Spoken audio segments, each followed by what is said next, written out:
Morning all. After considering various aspects of sensory and motor system, it's now time to deal with certain other structure of the central nervous system that somehow influence sensory as well as motor system or motor influences. The first among which is the reticular activating system of the body. Let us see. The objective will be at the end of this session, you will be able to understand what will be the organization of reticular formation, which is located in brainstem. What are the various components and ultimately functions of the reticular activating system, and ultimately importance of the reticular activating system in the body physiology. Let us see first what do we understand by reticular formation or the reticular activating system. It is the cell groups in core of brainstem that constitute the brainstem reticular formation. This particular reticular formation, which is located in the brainstem, it excludes cranial nerve nuclei, brainstem motor nuclei, olivary nuclei, relay nuclei for ascending or descending pathways. Reticular formation is mainly formed by a diffuse system of neurons having widely branching axons, and characteristically, these neurons have very long dendrites as well as axons. They have long ascending branches projecting to the thalamus, hypothalamus, and ultimately to the widespread area of the cortex. Long descending branches which are projecting to the spinal cord. That means the reticular activating system or the reticular formation has got the branches that ultimately project towards the cortical side as well as towards the spinal cord side. This particular diagram shows us the reticular activating system which is projecting towards the cortex. Reticular activating system project to non-specific midline as well as intralaminar nuclei. These are the intralaminar, these are the thalamic nuclei of thalamus that in turn diffusely project to different parts of the cortex. That means from the thalamus or the thalamic nuclei, it is projecting to the widespread area of the cortex. Also, there is a direct projection from reticular activating system to the cortex that mainly bypass the thalamus. See here, this particular projection is not going through the thalamus, but it is bypassing the thalamus and ultimately projecting to the cortex. Reticular formation is divided into three main columns: median column, medial column, and the lateral column. This is a median one, this is a medial one, and this is the lateral one. Raphe nuclei, it constitutes the median column, as we can see in the diagram also. Gigantocellular or magnocellular reticular nuclei in the medial column, and parvocellular reticular nuclei constitute the lateral. Raphe nuclei, it is responsible for synthesis of a neurotransmitter serotonin in the body, which plays an important role in the regulation of mood. Gigantocellular or magnocellular nuclei, they are involved in the motor coordination or coordination of the motor movements in the body. And parvocellular nuclei, it regulates mainly the respiratory aspect and especially the exhalation part or the expiration part. Let us now discuss the various connections of the reticular formation. As we can see in the diagram, the reticular formation, it is receiving plenty of afferent from the variety of aspects of from all sensory pathways, especially from the spinal-reticular tracts, as we can see here. Fiber from this part project upward as the reticular activating system. This is the reticular formation, and it is receiving afferent from various aspects like collateral from the ascending tracts, spinal cord. There is a direct spino-reticular pathways, collateral from cranial nerves, including the vestibular as well as cochlear nerve, cerebellum, corpus tritum of the basal ganglia, limbic system, thalamus, hypothalamus, cerebral cortex. Fiber, as I said, from this part project upward as the reticular activating system. Different connection of the reticular formation, as we can see here. They project downward as the medial as well as lateral reticulospinothalamic tract mainly, and can give us reference to thalamus, hypothalamus, red nucleus, substantia nigra, tectum, to the cerebellum, to the autonomic centers in the brain stem, as well as autonomic center and interneurons of the spinal cord. What are the various functional components of the reticular formation? On the basis of function, there are two components of the reticular formation. ascending reticular activating system and the descending reticular activating. What is ascending reticular activating system? It begins in the lower part of the brainstem, somewhere here, extend upwards through the pons, then the midbrain, subthalamus, thalamus, and ultimately projecting throughout the cerebral cortex. As we can see, the fibers are ultimately projecting throughout the cerebral cortex. Hence, it is called ascending reticular activating. Descending reticular activating system. Functionally, it is again divided into two parts: descending inhibitory reticular projection as well as descending facilitatory reticular projection. That means descending reticular activating system has got both the sets of fiber. Some of the fibers are inhibitory reticular projection, whereas the others are facilitatory. And depending on that, the nomenclature is being given to the descending reticular activating system as inhibitory and facilitatory. Let us now consider the various functions of the reticular activating system. Control the motor activities of the brain. How come? Reticular formation gives rise to reticulospinal tract, which we have studied in the extrapyramidal system, which are important components of the medial motor system. Motor cortex, basal ganglia, and cerebellum control posture by influencing the activity of reticulospinal tract.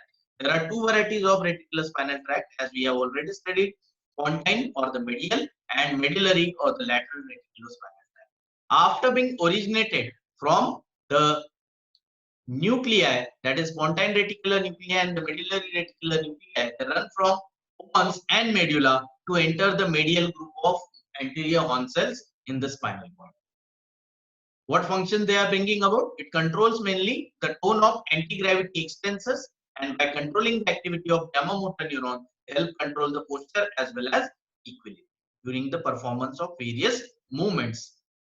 Also, along with its role in control of posture and equilibrium, it is playing important role in the control of autonomic functions like activity of cardiovascular system, respiratory system, and the GI. Control of sensory activities. Many ascending sensory pathways provide their collateral while ascending to the reticular formation. So, when a sensory stimulus is applied, it is not only evoking the conscious perception of sensation, but at the same time, it is activating the reticular activating system. And therefore, it makes the individual aware of nature as well as other aspects of sensation, along with just the perception of sensation.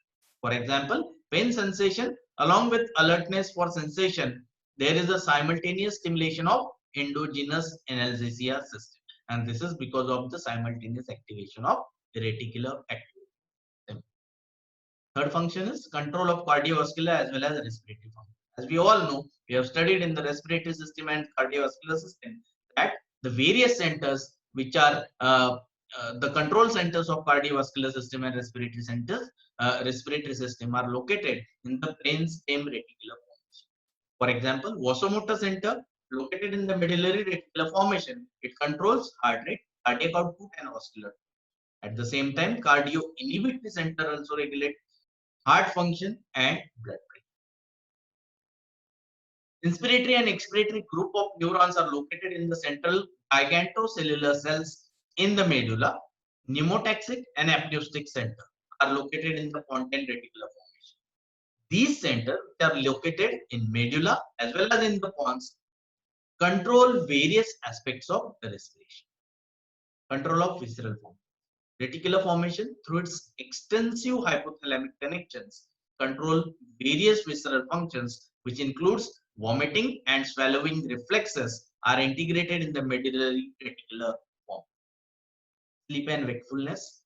Fibers which are projecting from reticular formation to the cortex via non-specific thalamic nuclei maintain the wakefulness, and therefore this particular set of neuronal system is called as the reticular activating system. Why? Because it maintains the wakefulness, and therefore decreased activity of reticular activating system will be responsible for induction of sleep, and at the same time, whenever there will be damage to the reticular activating system, and if this damage is severe enough, it may lead to intense coma. Next function is endocrine control, and this is mainly brought about by the thalamus. In case of stress, Stimulation of reticular formation, which in turn can activate hypothalamus through the central nervous system.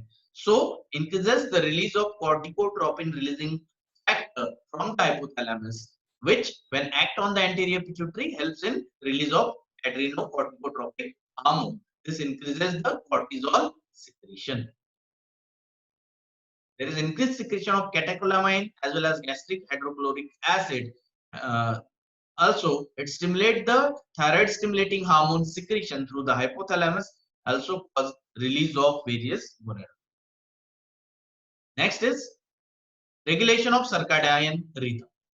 Reticular activating system, as we have said, it has got role in maintenance of sleep and wakefulness or sleep-wake cycle. Thereby, it regulates the circadian rhythm. Next is modulation of sensory input. Impulse modulation. What do we understand? Impulses in the sensory receptor of their transmission can be modulated by reticular formation. Stimulation of bulbar reticular formation inhibit transmission at the first synapse of ascending sensory tracts. Selective attention. What is selective attention? When one's attention is intensely fixed on any particular object or particular task, other sensory impressions are less. After being going through the various functions of the reticular activating system, let us see what are the various components of the reticular activating system. As such, there are four major components. The first among which is the ascending reticular activating neurons from central group of reticular nuclei, that is the magnocellular part. Ascending neurons project to intralaminar and midline nuclei, intralaminar nuclei and specific thalamic nuclei, from where fibers project to all parts of the cerebral cortex, as we can see here, as well as the limbic system. Three fibers from reticular formation, they bypass the thalamus and directly project to the cerebral cortex. This neuronal projection form the major part of the brainstem ascending reticular activating system, and thereby increased activity of these neuron causes excitation of cortical neurons and create alertness as well as wakeful state. And decreased activity will be responsible for induction of the monoaminergic and cholinergic fibers. Locus coeruleus, as we can see here, is located in the reticular formation at the junction between pons and the medulla. Norepinephrine secreting neurons originate from the locus coeruleus. Major monoaminergic and cholinergic system of brain are located in the reticular activating system. These fibers are involved in integration of various sensory as well as behavioral activity. Third set of components, fiber from the parvocellular part. As we can see here, this is the parvocellular area, reticular. Fibers originating from small cell neurons located in the lateral part of the brainstem reticular formation. This is the lateral part. Are active only during the awakened state and silent during the sleep. This indicates that they control the sleep wakefulness. Next is serotonergic group of neurons, which are originating from the raphe nuclei, which project to all parts of the central nervous system. This is the raphe nuclei, midline nuclei it is.